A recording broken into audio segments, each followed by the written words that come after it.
राधे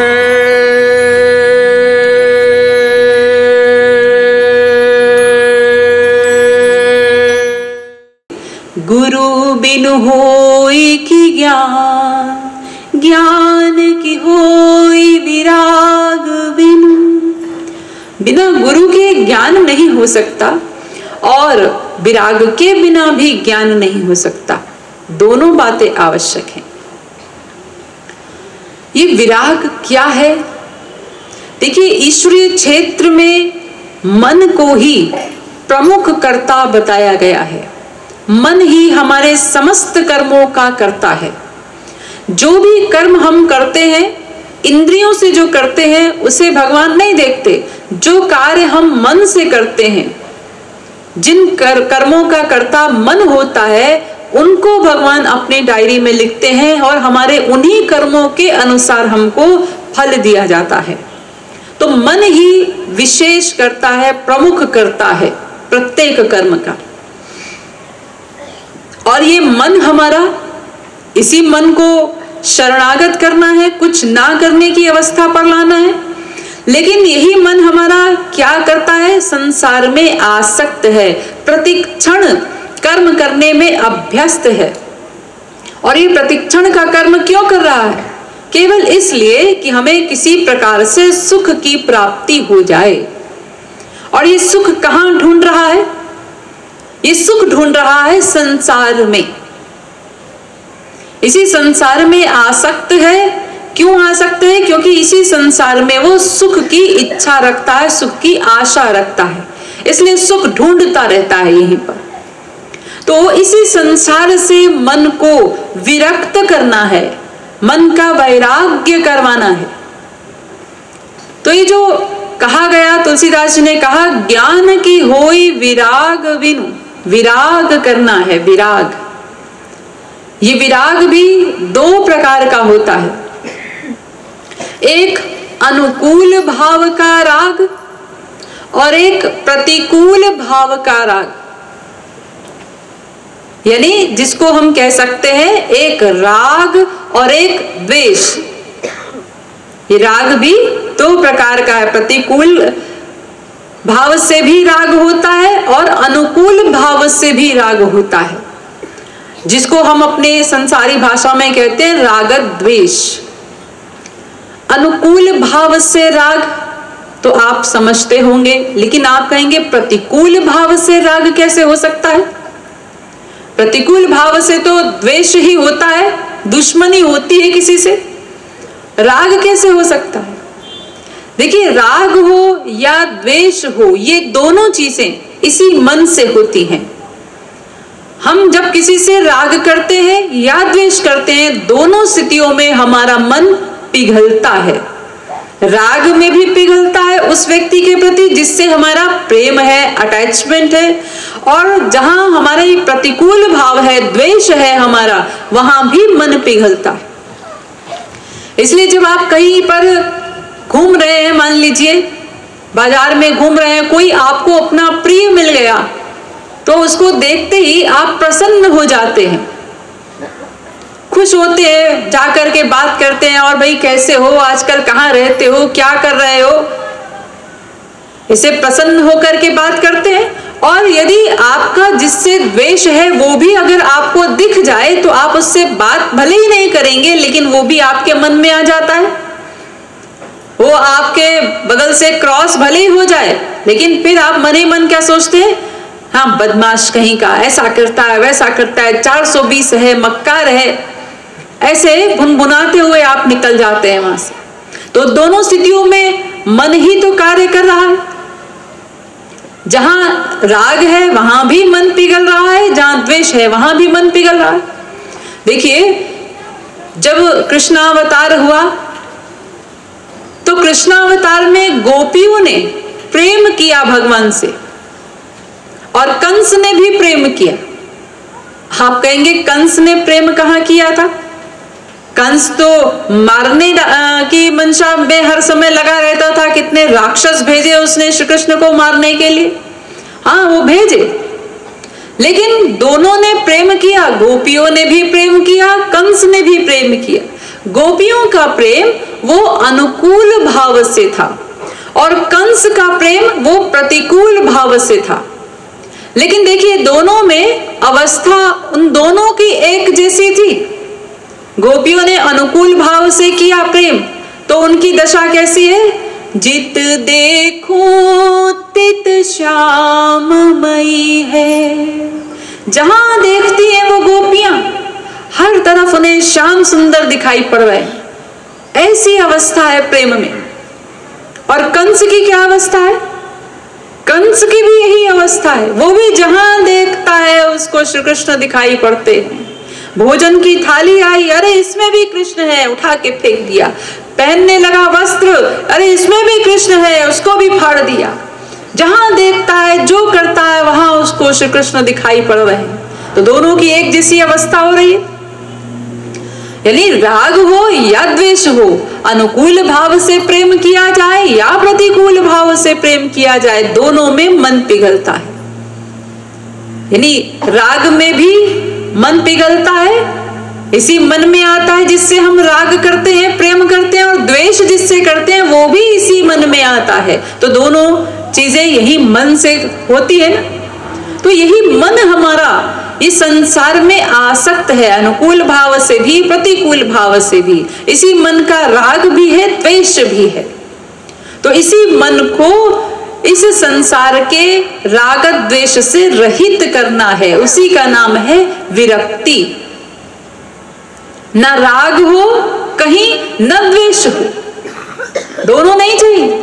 ऐसा नहीं कि हमारा कहीं पे प्रेम नहीं है तो ठीक है जी हम तो विरक्त हैं, लेकिन हमने दुश्मनी 10 जगह रखी हुई है तो वो भी विरक्ति नहीं कहलाएगी, वो भी वैराग्य नहीं कहलाएगा। दोनों बातें होनी चाहिए ठीक ठीक, ना कहीं राग हो न कहीं द्वेष हो। जैसे कहा गया, कबीरदास जी ने कहा, कबीरा खड़ा बाजार में सबकी मांगे खैर, ना काहू सो दोस्ती ना काहू सो बैर। ना किसी से दोस्ती ना किसी से बैर, दोनों चीजें नहीं चाहिए। और साथ ही एक बात का और ध्यान रखना है, केवल राग ना हो द्वेष ना हो इसी से वैराग्य की परिभाषा पूर्ण नहीं होती।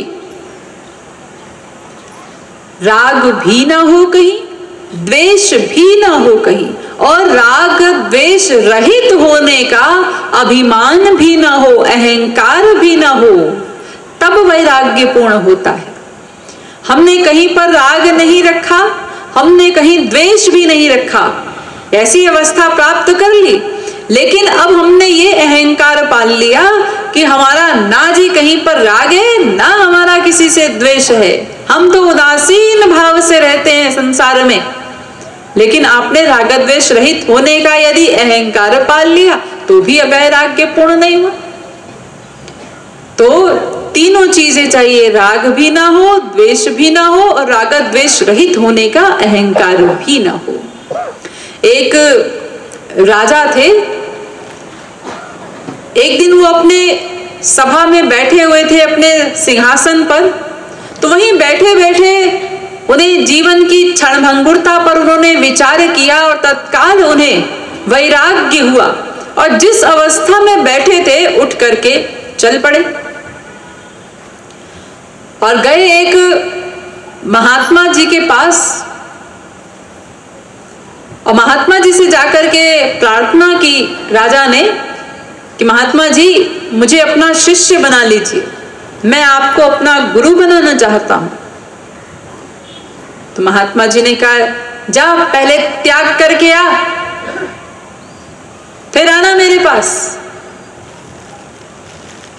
तो राजा ने कहा, महात्मा जी सब कुछ तो त्याग दिया मैंने, राजपाट छोड़ाया, बाल बच्चे रानियां सब कुछ छोड़ाया, कोषागार छोड़ाया, सब राज्य के ठाट बाट छोड़ाया, सब तो छोड़ाया, सबका त्याग कराया, अब क्या त्याग करना है?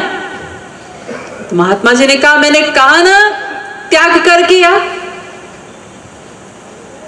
तो आ गया कुटिया से बाहर और सोचने लगा, मैंने सब कुछ तो छोड़ दिया, हर चीज का तो त्याग कर दिया, अब महात्मा जी किस त्याग की बात कर रहे हैं? तो उसका ध्यान गया, अच्छा मैं लगता है ये जो राजसी वेशभूषा में आ गया हूँ मुकुट उकुट पहन करके, तो ये तो सभ्यता नहीं है किसी महात्मा के पास इस प्रकार से आना, इसी के लिए कह रहे होंगे महात्मा जी। तो उसने सब आभूषण, राजसी वेशभूषा, मुकुट उकुट सब उतार करके फेंक दिया और केवल एक लंगोटी मात्र पहन करके फिर गया महात्मा जी के पास। महात्मा जी अब ठीक है, अब तो मैंने त्याग कर दिया। फिर महात्मा जी ने डांटा, अरे मैंने कहा ना त्याग कर गया, बिना त्याग किए मेरे पास मत आना। फिर आया कुटिया से बाहर। तो अब राजा सोचने लगा, अब क्या रह गया है मेरे पास, अब तो कुछ भी नहीं है। देखिए एक वो भी जमाना था कि बड़े बड़े राजा महाराजा आदि वो महापुरुषों के, महात्माओं के पीछे पीछे भागे फिरते थे, मारे मारे फिरते थे कि हमें शिष्य बना लो, और वो मुंह नहीं लगाते थे।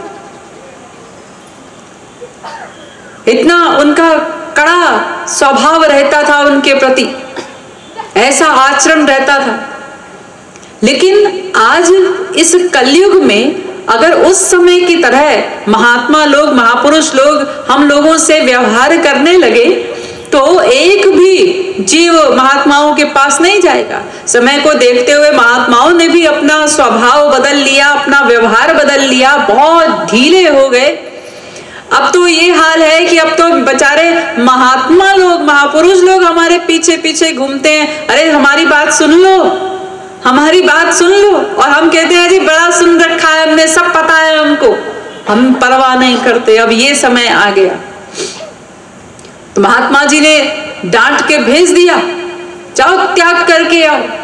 अब राजा साहब सोचने लगे, अब क्या है मेरे पास, एक लंगोट ही तो धारण कर रखा है मैंने, लगता है इसका भी त्याग करना है, महात्मा जी को ये भी खल रहा है। तो उसने लंगोट भी उतार करके फेंक दिया और दिगंबर होकर के फिर गया महात्मा जी के पास। महात्मा जी हम गृहस्थी लोग हैं, इस प्रकार दिगंबर होकर के आपके पास आते शायद ये सभ्यता नहीं होगी, इसलिए मैं लंगोट पहन करके आया था, लेकिन अब तो ठीक है। तो महात्मा जी ने कहा, मैंने कहा ना तुझे त्याग कर गया, तूने 2 बार मेरे वाक्य का अपमान किया है, अब की बार बिना त्याग किए मत आना मेरे पास।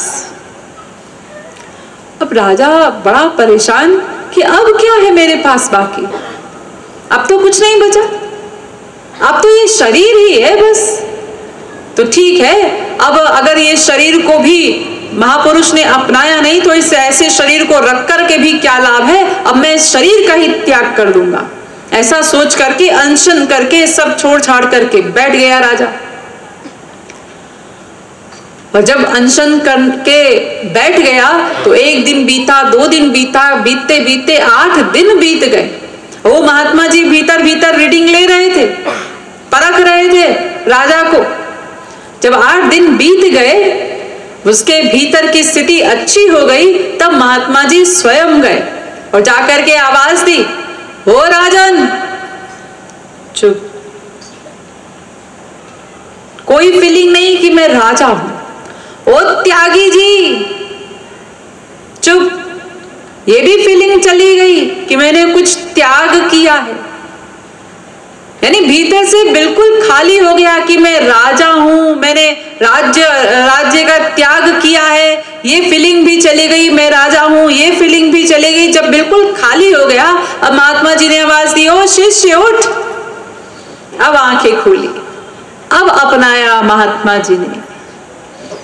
तो यानी राग भी ना हो, द्वेष भी ना हो, और इन सब को त्याग देने का अहंकार भी नहीं होना चाहिए, तब पूर्ण वैराग्य होता है।